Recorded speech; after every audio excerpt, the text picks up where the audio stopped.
Good day and welcome. My name's David Sweet, founder and CEO of Focus Core Group, and I'm very excited to be welcoming David Price, who is a licensed counselor and a very well established personality in the Japan market, who's been doing executive search for over 30 years in the market. And I'm excited to sit here and chat with you about your career and that combines kind of the best of both worlds, being able to help people. You've been able to help people find new work, and now moving into being a licensed counselor and helping other people work with stress. Kind of walk us through how you've made that transition into that. Thanks, Dave. It's been 28 years, but who's splitting hairs? Not us. Not you or I, definitely. It in a sense it was kind of a progression, and in a sense it wasn't, because when I came here to Japan, like just about everybody who's here for a long time, I only plan on being here about a year, maybe two. I had an elementary education degree in America, and after a year or two, I was going to go back, teach little kids to get my master's in mental health counseling. But I met my wife, and again, same old story. I ended up staying, a year and a year. And so I came in 95, but in 98, I started recruiting. I went to East West. They gave me my first chance, which I'm very grateful for. And I've been at East West. I helped start up Robert Walters. I went there 6 months after they opened doors. I started up Robert Half, and left for a short period of time, and I'm back again there. And throughout the whole time, I've just seen so much in terms of my coworkers who had a lot of stress, candidates with big gaps in their resumes due to depression or anxiety. And I started asking my clients, what's going on with your teams? How are they? How's the mental health? And if you do that, you find out a lot of the time they have stories for you that aren't pleasant. So I just kept thinking more and more that I wanted to follow that dream I had in the first place. But I always had a reason not to. Got a promotion at Robert Walters. I was going to start up Robert Half, and then finally I just ran out of excuses, and so here I am. Cool. And what do you see as far as kind of the crossover between counseling and recruitment, and how do they influence each other? Well, I mean, if I could think of one key thing for both of them, one thing that and that's listening. Really listening. When I got into recruiting, I found out very quickly that I was a very poor listener. I have a pretty busy mind. That's one thing I had to learn how to settle that down. And then actually, at every step through recruiting, as I managed teams, divisions, and then an office, I had to get continuously better. There'd be different angles to what I'd be listening for. Then I got into mental health counseling, and I thought, well, I know this is important, but I've been doing this in recruiting, but it's just another dimension. And I had to go back, in a sense, to the drawing board and really get into listening, sometimes active listening. So I think that's one very key component of both careers. I think just as an executive coach, listening is the big thing that crosses over between recruitment as well. I just feel it's another echelon of listening. I think so. It is. And having said that, and I'm actually enjoying still recruiting for the time being on a contract basis, and I'm actually enjoying it. And while it's not exactly the same, the listening skills that you get from counseling, you can apply them to recruiting and to really be present with your clients and with your candidates. That's great.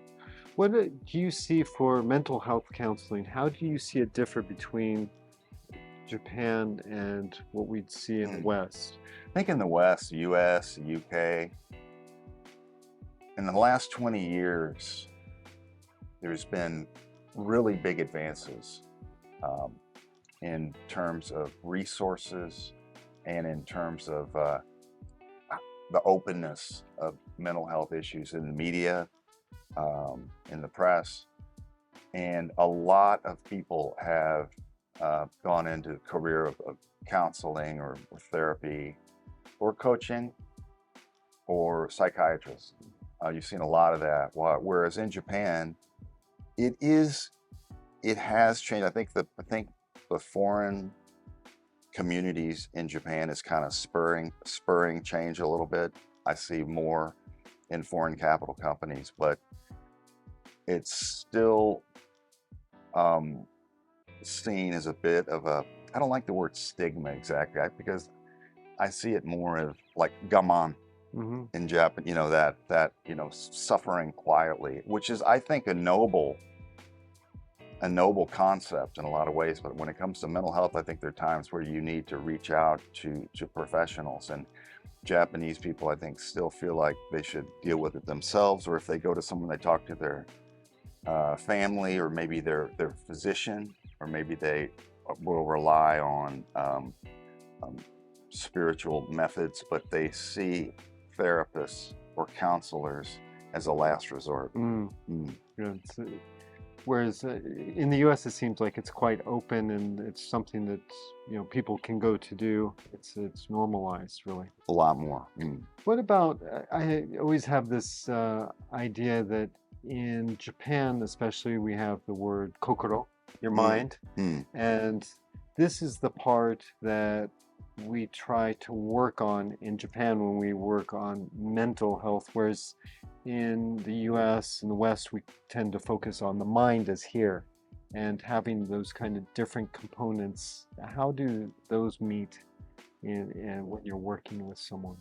You mean when you're talking about the mind versus the body, maybe more the feeling, or? Could be. Yeah, I always felt like the mind of the heart versus the mind of the head, and it was much more accessible to the West. Psychologists, for example, would be working on something mental, that it was fixable, whereas when we talk about the heart, it's much more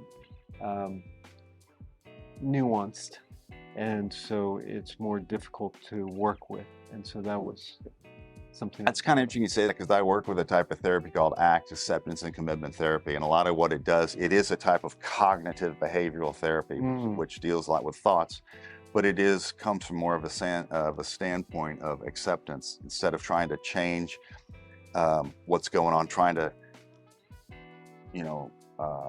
thought restructuring, for example. You accept. You accept and do something else, and it's got kind of a somatic component as well. So, talk a little bit more around that. Around kind of accepting versus going through, and a lot of times we think we need to change things, right? And so the idea of accepting and then moving forward from that point is an interesting one, I think. Well, it's just if you've got an issue or something that's really bothering you, instead of tackling it head on, a lot of so often that just doesn't work. It doesn't work, and you end up thinking of it more. It's like you're trying to get a thought out of your head. I'm going to get this thought out. I will just get stronger and stronger, and instead you do a thing called thought diffusion, where you just go, okay, I acknowledge it, it's there. There's also some techniques you have for actually getting more space between you and that thought, and then you focus on doing what matters to you.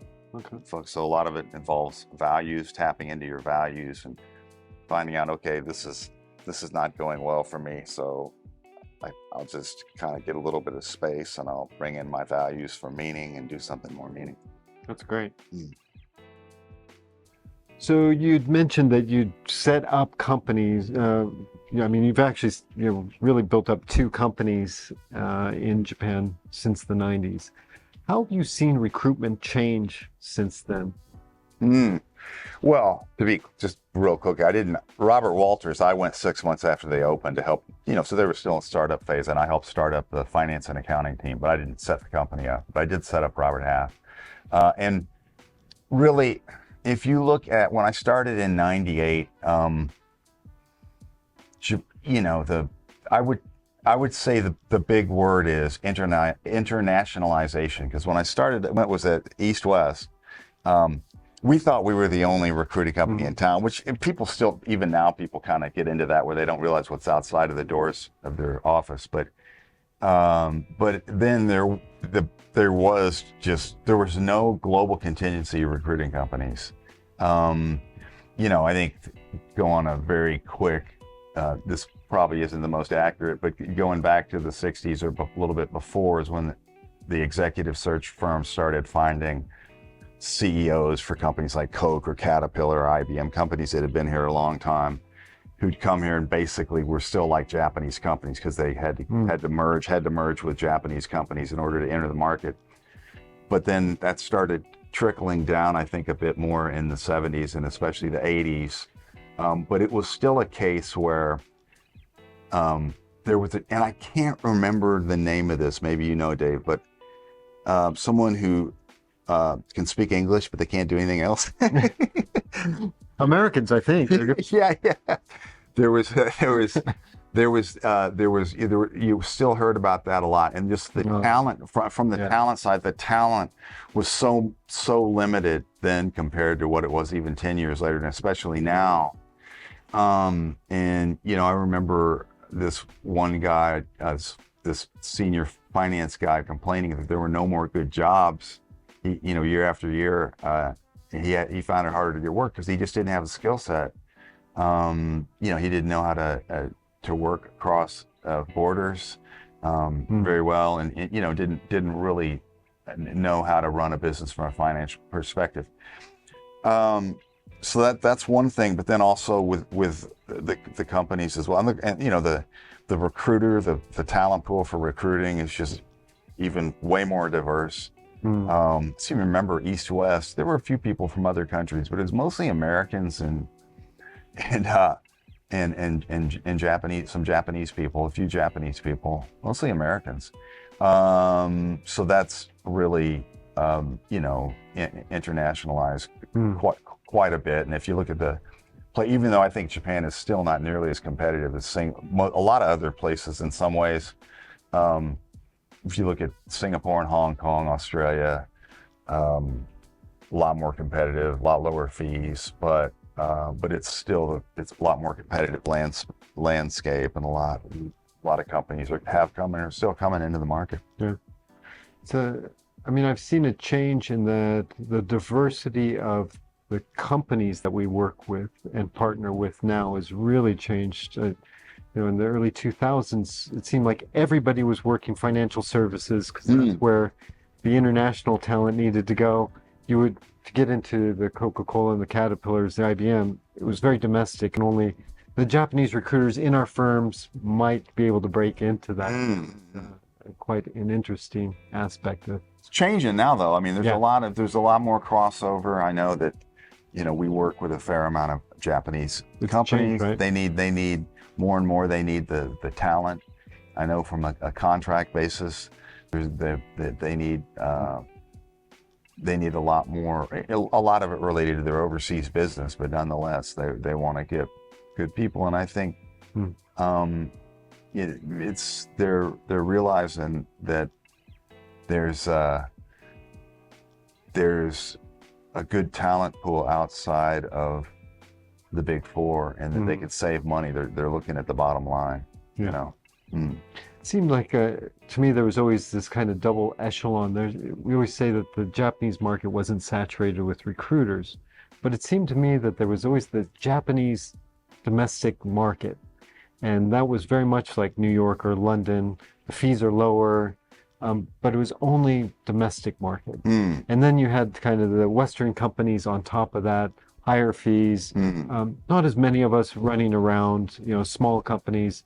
And like you said, now that is started to change, and there's this crossover, Mm, and the Western companies very much, I think, are getting into Japanese companies as well, because Japanese need to go outside of Japan and need an international talent here in Japan, and they don't know, the Japanese companies aren't as good at getting the bilingual talent, bicultural mm. talent forms. So that's an interesting change. But the fees are still holding, Yes, fees staying are high still holding up. for Yeah, the Western. I think because of the fact that now there's even more competition for the bilingual talent. yeah. Hmm. So for mental health Hmm. counseling in companies, how do you see that changing within the Japanese market? It used to be, you know, not so much talked about. It seems to be a bit more um, spoken about within the markets now. How do you see it changing for you?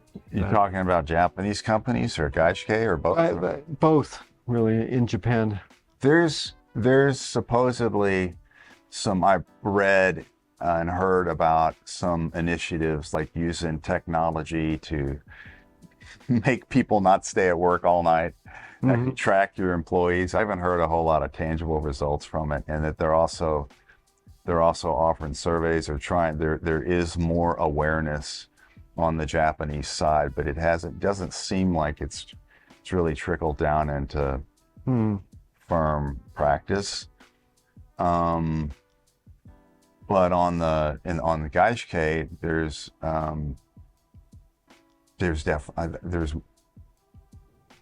not across the board necessarily, but more companies, including recruiting companies, are initiating wellness programs, EA employee assistance programs, fairly big in Japan. And employee assistance, it's a pretty good thing. It's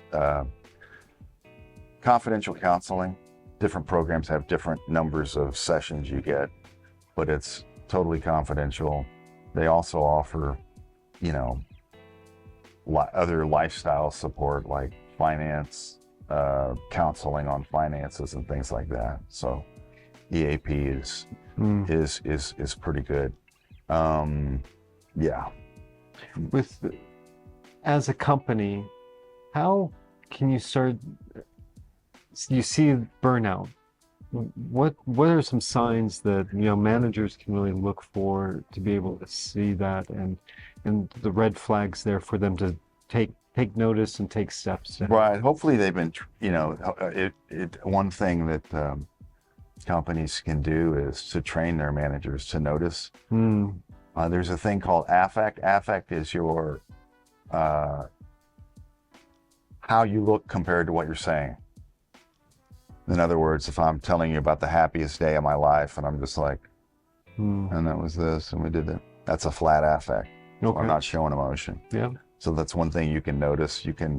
If people are real scatterbrained a lot of the time, and maybe with a distressed look on their face, that's obviously something you want to look at. If people are using language that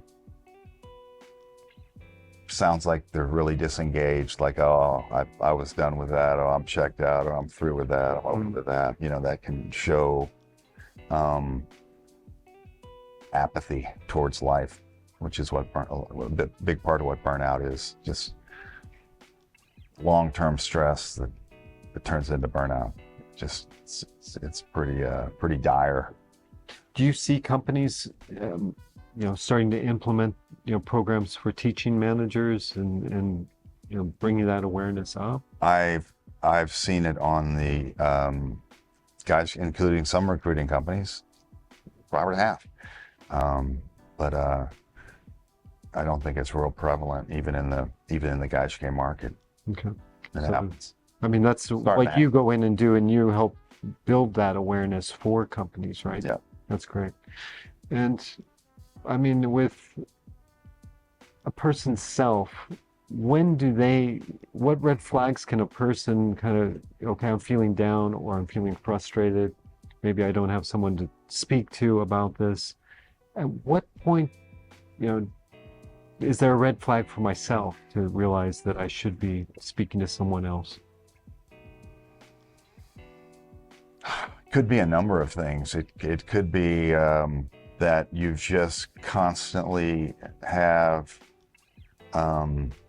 negative thoughts around a particular issue, maybe related to work, that just are just stuck in your brain, keep you from sleeping. Maybe you're not eating real well, but that could be one thing. If you feel if you're physically you feel all stressed out for a long period of time. Those are some signs. And so, what does someone do? Do they call an EAP program? Do they? I mean, it seems kind of, that first step seems like it's a big hurdle for someone. Right. I mean, a lot of that depends upon what they know, and what, again, like a lot of what we're talking about. Who do they feel safe talking to? One of the things that we do with employee awareness programs is make them aware of 119 for emergency. Tokyo English Lifeline, which is open fairly early to late during the week and 24 hours on weekends. It's not just for suicide calls, it's for anyone who's going through a tough time and needs someone to talk to. There's one called Yori Soy Hotline that is the same. It's Japanese as well as English. Tel is only English. And then obviously if you feel safe, and that's why it's so important to have a culture at work where on the one hand you openly talk about mental health issues, but you can have confidential discussions about them as well. Things like surveys that you give on a confidential basis. When a manager asks you, how's your business? Okay, and now how are you? What's going on? Are you okay? How's your stress level? What do you do to fight that? When you have a manager that does that, that's somebody you're going to feel more comfortable turning to. So maybe you can turn to them. Yeah. So it's really behooves companies to empower managers and teach managers about this, and really help them understand the signs and just have those kind of open conversations during one-on-ones with their employees, right? Absolutely. A culture of wellness, Now, one of the challenging things that we see when we're recruiting is managers interviewing candidates. And sometimes we'll see someone that's obviously stressed. That's why they're deciding to change jobs. Or they've just come back from a leave of absence, and they're trying to really restart a new career. What kind of advice do you have for the hiring managers that, they're really sitting down with someone new? Are there red flags? Should they take the leap to hire these people, or is it just, it's too risky? What do you think? How would you guide a hiring manager in looking at these people? That's a tough one, Dave. Yeah. Putting me on the spot here. Yeah,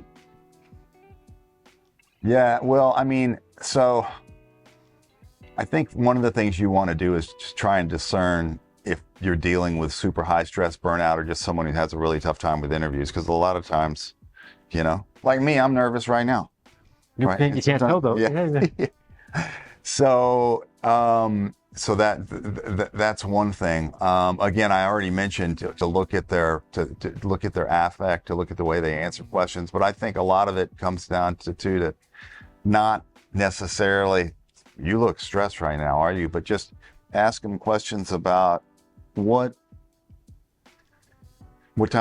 type of environment do you like to work in? Who are the type of people you like to work for? What in work, what can be difficult for you to handle? Things like that. Maybe not necessarily mentioning the stress word, but to kind of talking around it and trying to understand. I mean, in terms of where you decide, I think that, if you're that's a tough answer, where you decide when to hire, how you decide when to hire someone who could have a mental health issue. I think like anything else, you look at their skills, you look at the job, you talk to them, and you see how much of a match you think they are, then you act accordingly. Yeah, I mean, it makes sense, right? If you're a high stress organization, if you're, like we were talking about financial services and you're on a trading floor and it's high stress, Right. this is probably not the best person, or it's a startup JV with you're getting pressure from HQ. Maybe that won't be the best person just on a skill set level at this time anyway. And directly related to that job. But it's a tough thing because a lot of really good people out there that have had issues with depression, anxiety, trauma, OCD. I mean, all sorts of, and to just completely shy away from them could be, you're going to be looking at taking out a good portion of the talent pool, quite frankly. And when you talk about that, about questioning, and on kind of related to that is how companies do question and what they question. It's kind of, it goes, you mentioned for trading, and that made me think of this, but the privacy law says that you're not supposed to question about mental health or health unless it directly relates to the job. Now that's kind of fuzzy, right? Yeah. But I think what you said in that specific, if it's going to somebody on the trading floor, then that's direct. Yeah, that's a direct relation, and they've got heavy anxiety due to a sales job they had before, right? And that's gonna be fair enough. Yeah, I think just how we teach candidates and clients how to ask questions and really to explore the answers. A simple example is if can I go home at 5? Well, that's not a great question for a candidate to ask a client. It's much better to ask, what's kind of the working style and what are other people doing? Asking those kind of open-ended exploratory questions. And I think hiring managers, really should do the same instead of, what's your capacity for stress probably isn't as helpful for, sometimes we have, projects that need to be done right away. How do you handle getting a project done if we have to stay late? How does that affect you? And how do you handle that, right? That's kind of a better way to look at that behavioral question, right? Right. So carrying on from where, that if a candidate, is prone to anxiety, stress, how do you guide them in interviews and how to answer questions around that? I have a kind of a practical and a therapeutic answer, and they're kind of one and the same. Be prepared. Be totally, and this kind of ties into what I said before about listening, but know that what's on that piece of paper that interviewer is looking at. Know your strengths, know your personality type, know your values, know the job, know the recruiters. If you know who the recruiter's going to be before you meet them, go on LinkedIn, look at their profile. You want to, ask them when it comes time that you have questions. If it's, sometimes questions happen during the interview, sometimes I'll be in, but whenever, ask that interviewer, so why did you go from so-and-so to this company? What was appealing to you? They will love that. Absolutely love that. And then when you do that, when you're that prepared, you can be more at ease, and then you can totally be with that person and just totally be present, And another thing I would recommend that two things, if you have time, if you can do it, maybe you can do it in a coffee shop before you go into the interview, or maybe if you go to the interview early, they put you in a room. Do a grounding exercise. There's a bunch of different ones where you get into your body. Either you get into your vision, touch, smell, hearing. There's grounding exercises that involve that, or some where you just focus on your body and then your breath. Do one of those to really just, to get out of your head right before the meeting. And the last thing you can do is that I really love this personally. I'm not going to go into the detail. You can look it up, but it's a NLP, neuro-linguistic programming. NLP 101 is feelings anchoring. And when you anchor a feeling, you just think about something that made you feel super, super successful. And when it reaches its peak, you do something like, I do thumbnail in my finger. You do that and you think success, success, success, success. I'm not telling you every single step. That's a basic. Then when it comes time to, right before your meeting, you just do that and you think success, success, and you get that feeling. That's called feeling angry. So I recommend that, and that can help for anxiety meetings. It's I mean, similar with athletics, right? That kind of biofeedback of mental image training and getting ready for something, and kind of being able to see the success and play it out in your mind. And I think a lot of candidates, it's easy to think of everything that can go wrong instead of, and that's the image that they're putting in their mind instead of what can go right and how their strengths are, and really looking at their accomplishments and moving that forward. And I think that helps a lot. And as a couple of old recruiters here, well, I mean, one of the easy things is trust your recruiter and ask them to help you and practice with the recruiters. And good one, yeah. Some recruiters, do that automatically with candidates, but if they don't ask, and I think a lot of recruiters will spend the time to help you practice, to gain that confidence and gather some of that information that they might look at, right? Good, yep, absolutely. Speaking of being a couple generals in recruitment, and it's so easy that we've gone through things that were stressful and kind of come out the other end of that as a recruiter and think, okay, yeah, we've seen this before. But for a lot of new hires and recruiters and recruitment companies, it is very stressful, and it's easy to forget that.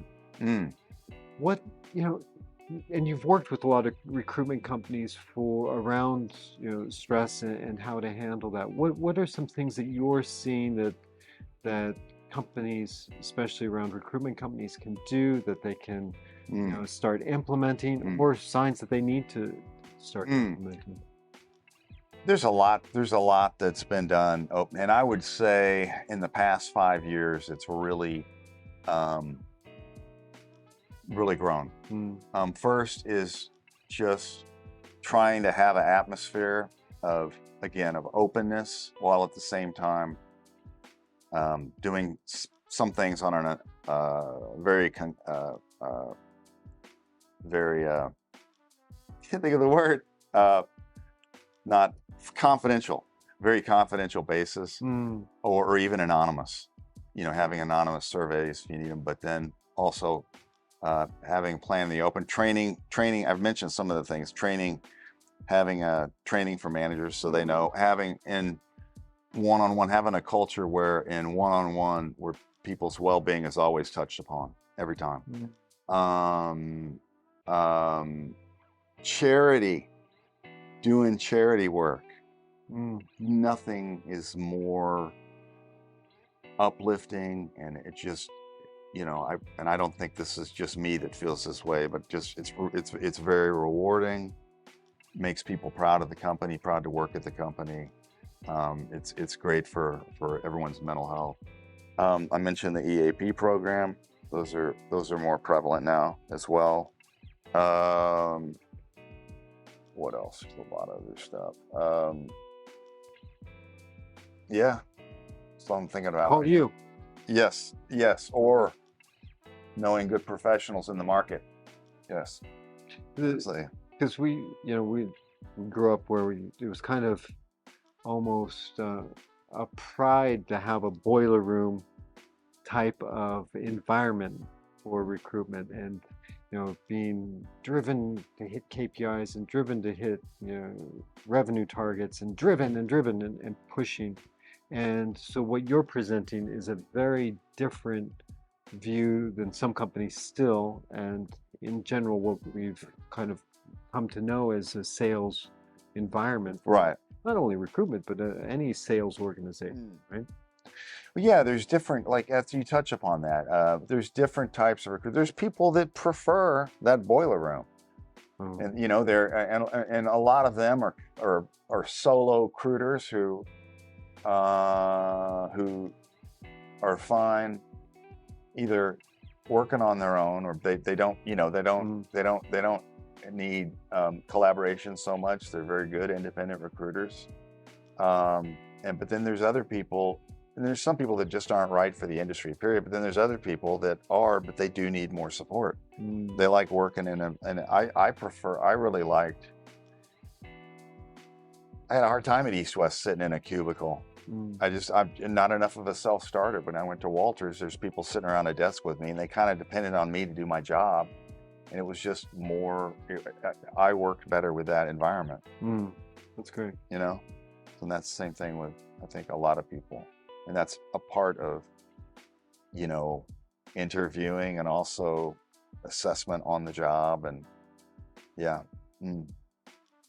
So you've met thousands of candidates, and what do you think, in your opinion, is the reason candidates change jobs? Okay, here's my opinion on this, and this is not official, but you think about it. So if you look at surveys that are done by recruiting companies elsewhere, they talk a lot about job satisfaction and work-life balance and job match, skill match. But they don't, even the ones that I've seen from the recruiting companies that deal with the Gaishike part of the business, mostly, they don't touch upon mental wellness so much. They're starting to. And I saw one recently that had job satisfaction. It was about job satisfaction, and it had a Gaishike pie next to a Japanese company pie. And the Japanese company pie had smaller portions of it for like maybe 20% for workplace well-being. And then work-life balance was maybe 25%, and then a lot of it was due to the job content. Smaller than the Gaishike. I think that's gum on again. I think it's because people feel like they're not. But think about this, Dave. Work-life balance. Gee, that doesn't affect your mental health. You've been working in a job for 30 years, and the job doesn't match your skill set or your values. You've been miserable. That's not mental health. So I don't see how you can just say, oh, it's 20%. That's all it is. I think mental wellness is involved with a very high percentage of departures. Definitely. Yeah. And does that make sense? Yeah, absolutely. I mean, it carries over into everything, right? And a lot of surveys talk about whether they like their boss or their manager, their direct manager or not, and the stress around that as well, right? 60%. In the ballpark, 60% of employees have heavy stress or stress-related conditions in Japan. I bet it's higher with the Japanese. Probably a little bit higher with the Japanese companies, but that's overall. But so that doesn't. But yet only 20% place mental wellness as that's only 20% of the reason why people leave. So, well, looking at let's flip it on its head and talk about retention. How important is well-being, mental well-being for retention within a company? It's massive. It's massive because again, I can just flip that back to what I just said. If someone's not happy with their job content and time goes by long enough, there's going to be, chronic stress over that, and so that's going to be, Japanese companies did some survey where they somehow figured out, like, if people get like 1% better sleep, there's a marked improvement in staff retention. Yeah. So yeah, I think that there's just no doubt that it plays a huge part. When is there any studies that you know of, like when companies have introduced well-being training or training of managers that have correlated to retention or turnover? None off the top of my head. No.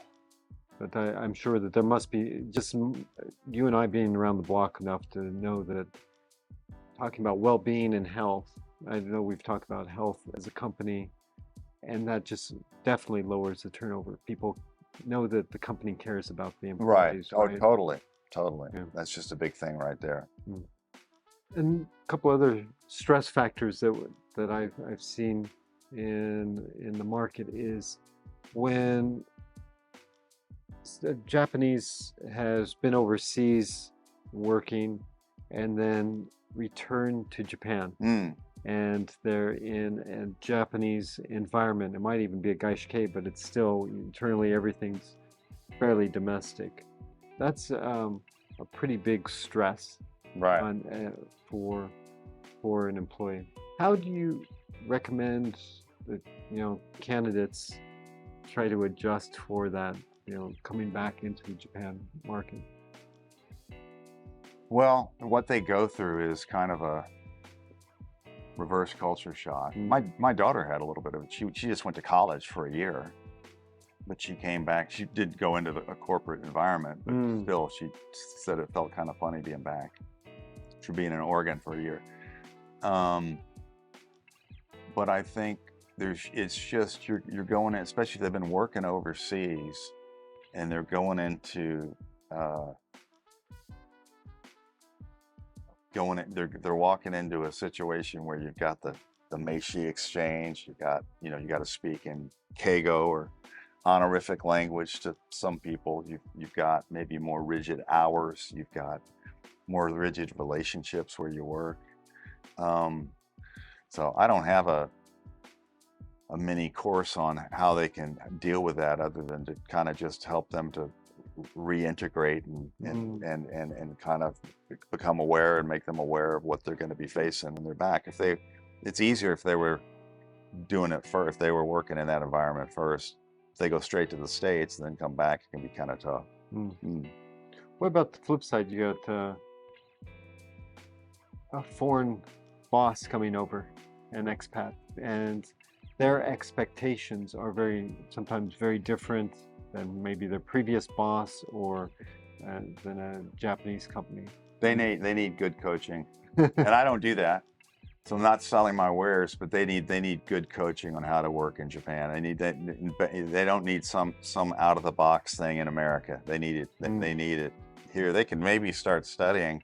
They need to understand a lot, like just how to interact, how to understand certain things, how to understand that maybe means no way, Yeah. how to, still do top-down management, yet have intermediaries or do it in a certain indirect way. So there's a lot they need to learn in order to work with the culture. Because I know that I've seen a lot of frustrated foreign executives come in and they just push instead of being able to, like you said, study, read the room, or being able to go out and speak to professionals, other people, to really understand what is different within Japan. Yeah, they don't. Building consensus isn't I don't think in US MBA school.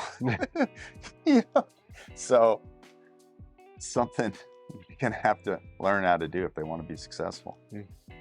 Now, how do you work with your own personal, mental well-being? You've got lots of different hats that you're wearing. Pretty doing recruitment. You've started the new business for MindBridge. How do you balance all this?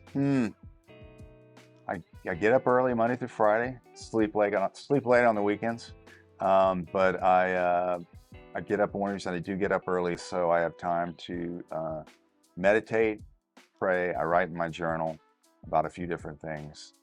I try and write about like at least one value, something I'm grateful for. And that's a big part of what I do. I like a lot of people in my life. I try to get out and take walks as much as possible without my headphones. And again, I like people. I try to talk to somebody back home once a week. One reason I love what I'm doing now is I get to see a lot of people in recruiting, but also with counseling and training. Training's great. I get to meet a lot of cool people there. And you know, I have a counselor. I have a therapy counselor, whatever you want to call it. I see one regularly, which is really really good.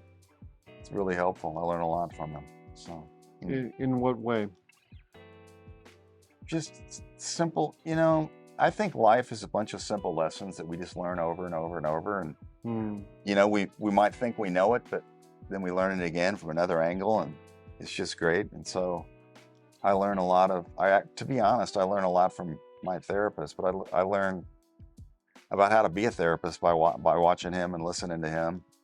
But he just helps me to kind of see things about myself that maybe I don't see so well without his help, which is what counseling kind of is, coaching is as well. I think having those kind of steady processes in your life, like, you know, those morning rituals are just so important to help build a foundation for a good day, which builds a good week and a good life, right? So what I hear is, you know, that kind of mindfulness training of some sort, whether it's journaling or meditating or both, being out, doing something that's active and athletic, you know, walking and being out there unplugged is very important. And then having people around you that you can connect with in a meaningful way, that connect with you. Yeah, man, I got to take mental breaks because, I mean, you know,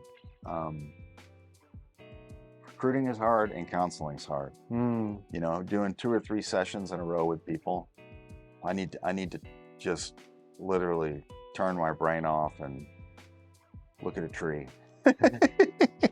Now, You know, do you do your sessions in person or online? mostly online. Okay, because that's another big stress, a post-pandemic stress, is just having all these online meetings, and I find that they're in some ways more stressful or more exhausting than face-to-face. Because in some ways, when you do a face-to-face meeting, you're preparing, it's meaningful, you can read the energy of the other person, whereas when you're on screen, it's just very distant, and just the light, you're staring at light really, and it seems tiring. Any thoughts around how to? Yeah, no, I haven't, to be honest, I haven't found that so much. I do, we'll get an office eventually, we'll see people in person, but I'm still going to be, a lot of my people are real far away. Yeah. I deal with, you know, so I practice in Japan and the state of Washington. I can't work with people in any other state, and I can't be in any other state. Due to licensing. Yes. Good. So I have a couple people there, and then I have people here. But a lot of, you know, I have people here. I have some of them are in Osaka, up north.